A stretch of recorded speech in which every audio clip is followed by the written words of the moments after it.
बात करेंगे मीन राशि वालों के लिए नवंबर और दिसंबर का महीना प्रेम और वैवाहिक जीवन के लिए कैसा रहेगा।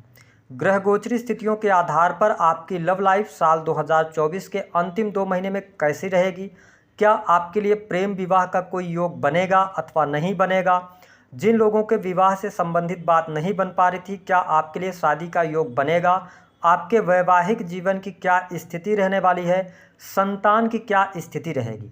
तो यह वीडियो आपके लिए बहुत ही महत्वपूर्ण है, आप इसे अंत तक जरूर देखें, क्योंकि इस वीडियो में हम आपको बताएंगे कि यदि आपके जीवन में शादी को लेकर कोई समस्या आ रही है, दाम्पत्य जीवन में दिक्कत चल रही है, या आप विवाह के योग्य हैं लेकिन आपका रिश्ता तय नहीं हो पा रहा है, शादी नहीं हो पा रही है, शादी होने में अड़चने आ रही हैं, तो आपको क्या उपाय करना चाहिए। तो चलिए वीडियो की शुरुआत करते हैं। उससे पहले यदि आपने अभी तक चैनल को सब्सक्राइब नहीं किया है तो चैनल को सब्सक्राइब कर लीजिएगा, नोटिफिकेशन बिल को ऑन कर लीजिएगा। मीन राशि वालों, जब नवंबर 2024 की शुरुआत होगी तो आपके लिए ग्रह गोचरी स्थितियां कुछ इस प्रकार की रहेंगी। शनिदेव का गोचर आपकी राशि से 12वें भाव में हो रहा है। शनिदेव वक्रीगत अवस्था में है, ठीक है, और आप शनि की 7.5 के प्राथमिक चरण में चल रहे हैं। राहु की जो उपस्थिति रहने वाली है, आपके लगन प्रथम स्थान से इनका गोचर होगा। वही आपके जो राशि के स्वामी हैं देव गुरु बृहस्पति आपकी राशि से तृतीय स्थान में गोचर करेंगे। वही मंगल नवंबर और दिसंबर इन दोनों महीनों में आपके पंचम स्थान से गोचर करेंगे, नीच राशि के रहेंगे कर्क राशि में। केतु सप्तम स्थान, वही अगर हम बात करते हैं बुध की तो आपके नवम स्थान। शुक्र आपके दसम स्थान से गोचर करेंगे, हालांकि 2 दिसंबर से लेकर और 28 दिसंबर तक आपके लाभ स्थान में आ जाएंगे। सबसे पहले बात करते हैं कि आपका प्रेम जीवन कैसा रहेगा। मीन राशि वालों, नवंबर और दिसंबर के महीने में पंचम स्थान में मंगल देव नीच के रहेंगे। तो अगर देखा जाए तो आप अपने लव लाइफ को लेकर बहुत ज़्यादा पॉजिटिव रहने वाले हैं। आप बहुत ज़्यादा एनर्जी आपके प्रेमी अथवा प्रेमिका को लेकर रहेगी, लेकिन मंगल नीच राशि में है तो ऐसी स्थिति में कहीं ना कहीं से पार्टनर के साथ में मनमुटाव, छोटी मोटी बातों को लेकर लड़ाई झगड़े, वाद विवाद की स्थितियाँ बन सकती हैं। अगर आप लंबे समय से रिलेशनशिप में चल रहे हैं तो यह 2 महीने की जो समय अवधि रहने वाली है, इसमें आपको प्रेम संबंधों में उतार चढ़ाव देखने को मिल सकता है। हालांकि एक बात अच्छी रहने वाली है कि शुक्र की स्थिति आपके दसम स्थान में रहेगी, यह बढ़िया स्थिति है। वही देव गुरु बृहस्पति आपके सप्तम स्थान को देख रहे हैं। तो यहाँ पर अगर देखा जाए तो आपके लिए ये स्थिति बढ़िया रहेगी कि भाग्य स्थान पर भी देवगुरु बृहस्पति की दृष्टि है और आपके लाभ स्थान पर भी है। तो प्रेम संबंधों में उतार चढ़ाव की स्थिति रहेगी, लेकिन ब्रेकअप हो जाए या दूरियां बन जाए ऐसी स्थिति बहुत ज़्यादा दिखाई नहीं देती। अगर आप ध्यानपूर्वक आगे बढ़ते हैं तो अच्छा रहेगा। हालांकि आपको बता दें कि 2 दिसंबर से लेकर 28 दिसंबर यह वह टाइम पीरियड होगा जब मीन राशि वालों आप नए प्रेम संबंधों की तरफ आगे बढ़ सकते हैं, अथवा आपके सामने किसी के द्वारा प्रपोजल्स आ सकता है, क्योंकि शुक्र मंगल की युति यानी दृष्टि युति बनेगी। जैसे ही शुक्रदेव 2 दिसंबर को आपके लाभ स्थान में जाएंगे, इच्छा पूर्ति के भाव में जाएंगे, और यहां पर मंगल जब दृष्टि डालेंगे 7वीं, तो यहां पर आप अगर लव एंड रिलेशनशिप में है तो एक से अधिक प्रेम संबंधों की तरफ जाना, या आप स्वयं अपने पार्टनर को चीट करना या पार्टनर आपके चीट करेंगे, ये स्थिति बनेगी। साथ ही आप अपनी इच्छा पूर्ति के लिए दिल मांगे मोर की स्थिति के साथ में बढ़ेंगे आगे, नए प्रेम संबंध भी बन सकते हैं। 2 दिसंबर से लेकर 28 दिसंबर तक थोड़ा सतर्क रहिएगा। शुक्र मंगल की जब दृष्टि युति होती है तो ये इस टाइम फ्रेम के दौरान जो रिलेशन आपका बनता है वो लॉन्ग टर्म तक नहीं चलता है। तो मेरा काम है आपको डीप में जाके बता देना कि अगर आप लॉन्ग टाइम से यानी लंबे समय से रिलेशनशिप में है तो पार्टनर के साथ इन 2 महीनों में थोड़ा सा आपको कहीं ना कहीं से हम ये कह सकते हैं कि सामंजस्य बनाकर चलने की आवश्यकता रहेगी। साथ ही अगर आप प्रेम विवाह की तरफ आगे बढ़ना चाहते हैं तो बहुत अच्छे योग आपके लिए बन रहे हैं। 2 दिसंबर से लेकर 28 दिसंबर तक आप प्रेम विवाह से जुड़ा निर्णय ले सकते हैं, क्योंकि आपके सप्तम स्थान के स्वामी बुध भाग्य स्थान से गोचर करेंगे। पंचम स्थान में मंगल देव का गोचर होगा। वही 7th हाउस के अंदर देवगुरु बृहस्पति की पंचम अमृतमयी दृष्टि पड़ रही है। तो आपको क्लियर कर दें, अगर आपके लव एंड रिलेशनशिप में छोटे मोटे उतार चढ़ाव के बावजूद आप चाहते हैं प्रेम विवाह करना, तो मीन राशि वालों यह समय आपके लिए अच्छा रहेगा। प्रेम विवाह की योग बनेगा।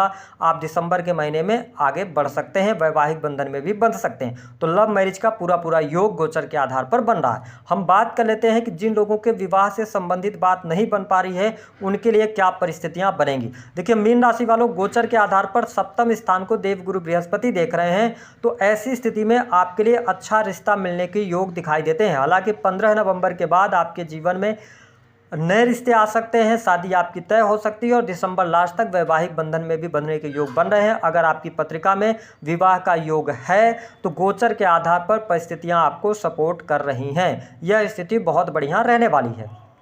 अब हम बात कर लेते हैं आपके दाम्पत्य जीवन के लिहाज से समय कैसा रहेगा।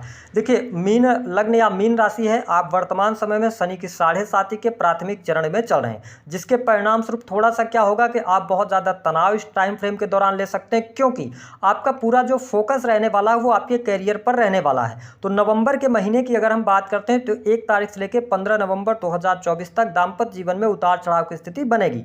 पति पत्नी के बीच में छोटे मोटे वाद विवाद रह सकते हैं, लेकिन 15 नवंबर से लेकर लास्ट नवंबर तक आपका दाम्पत्य जीवन अच्छा रहने वाला है। जीवन साथी का सहयोग भी यहां पर मिलता हुआ नजर आ रहा है। 15 नवंबर से लेकर लास्ट नवंबर तक आप अपने पार्टनर के साथ में लंबी दूरी की यात्रा, घूमने फिरने का कार्यक्रम बनाएंगे। हालांकि नवंबर की अपेक्षा दिसंबर का महीना आपके दाम्पत्य जीवन के लिए बेहद ही शानदार रहने वाला है। जीवन साथी का सहयोग और समर्थन प्राप्त होगा।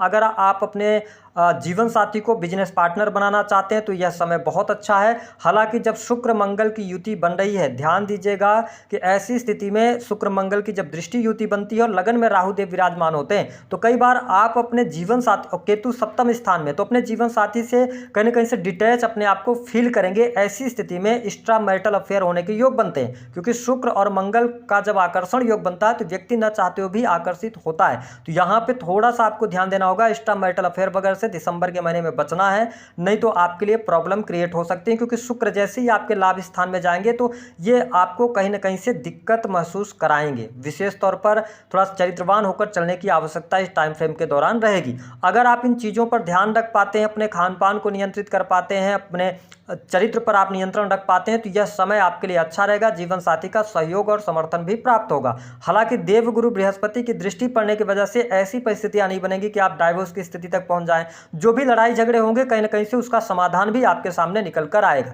यह समय थोड़ा सा आपके लिए चुनौतीपूर्ण अवश्य है। मीन राशि वालों, आप शनि की 7.5 में चल रहे हैं, तो एक तो आपके काम का प्रेशर आपके जीवन में बहुत ज़्यादा है, कहीं ना कहीं से करियर को लेकर आपके जीवन में समस्याएं चल रही हैं, तो यहाँ पे थोड़ा सा आप ध्यान दीजिएगा। हालांकि अगर हम बात करते हैं संतान की स्थिति की, तो मीन लग्न या मीन राशि है आपकी, तो देखिए मंगल पंचम स्थान से गोचर कर रहे हैं और चंद्रमा 2 से 2.5 दिनों में अपना राशि परिवर्तन करते हैं। तो आप देखेंगे इन 2 महीनों में संतान में एग्रेशन बहुत ज़्यादा आपके देखने को मिलेगा। संतान के साथ में वाद विवाद हो सकते हैं। अगर आपकी संतान उम्र में बड़ी है, शादी विवाह हुआ है, तो अलगाव जैसी स्थितियां बन सकती हैं।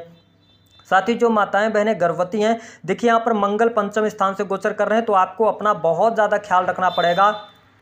इसके साथ ही अपने खान पान पर भी आपको नियंत्रण रखने की आवश्यकता है। देखिए, पंचम भाव में जब मंगल नीच राशि से होकर गोचर कर रहे हैं तो ऐसी स्थिति में गर्भक्षय होने की संभावनाएं ज़्यादा बढ़ जाती हैं। तो यह समय थोड़ा सा आपको सतर्कतापूर्वक चलने के लिए सलाह दे रहा है। अब अगर हम बात करें कि आपके लिए एक ओवरऑल स्थिति, क्या आपका प्रेम जीवन कैसा रहेगा, तो देखिए इन 2 महीनों में प्रेम जीवन में उतार चढ़ाव, उठापटक की स्थिति का सामना आपको करना पड़ेगा। लेकिन हाँ, प्रेम संबंध धीरे धीरे करके आगे बढ़ेगा। दिसंबर के महीने में आप प्रेम विवाह की तरफ आगे बढ़ सकते हैं। क्या आपके लिए विवाह के योग बन रहे हैं? 100% बन रहे हैं। अगर आप शादी विवाह के योग्य हैं तो रिश्ता आपका तय हो जाएगा। आपका वैवाहिक जीवन कैसा रहेगा, मैंने जानकारी दे दी। संतान की क्या स्थिति रहेगी, इसके बारे में भी जानकारी दे दी। अब आइए जान लेते हैं कि शादी नहीं हो रही तो आपको कौन से 3 उपाय करने हैं। देखिए, आपके सप्तम स्थान के जो मालिक बनते हैं वो बुध बनते हैं। अगर आपके दाम्पत्य जीवन में समस्या आ रही है, बहुत सारी प्रॉब्लम्स क्रिएट हो रही हैं और इसके साथ ही आपका विवाह नहीं हो पा रहा है, तो सबसे पहला काम कि आप भगवान गणेश जी को बुधवार के दिन दुर्वा अर्पित करना शुरू कीजिए। दूसरा उपाय कि जहां पर भी आप सोते हैं एक फुल मून यानी पूर्ण चंद्रमा का एक फोटो आप निकलवा लीजिए और अपने बेडरूम में उसको लगा दीजिए। सिर जो आपका होना चाहिए जब आप सोते हैं तो दक्षिण की तरफ करके सोना शुरू कीजिए। तीसरा जो उपाय रहेगा कि आपको ये लगातार 5 बृहस्पतिवार करना रहेगा। आपको थोड़ी सी मात्रा में पिसी हुई हल्दी लेना है। जो आपके आसपास तालाब, नदी, समुद्र अथवा बहता हुआ साफ स्वच्छ जल हो, वहाँ पर आप शाम के समय 4 बजे के बाद चले जाएं, वहाँ पर बैठें और भगवान विष्णु को याद करते हुए, हरि को याद करते हुए आप थोड़ी थोड़ी मात्रा में हल्दी को पानी में डालते रहें और ईश्वर से प्रार्थना करें, भगवान हरि से प्रार्थना करें कि आपका विवाह में जो दिक्कत आ रही है, विलंब हो रहा है, वो दूर हो और जल्द से जल्द आप वैवाहिक बंधन में बने। ऐसी अगर आप प्रार्थना करते हैं तो निस्संदेह आपको लाभ प्राप्त होगा। दी गई जानकारी पसंद आई तो वीडियो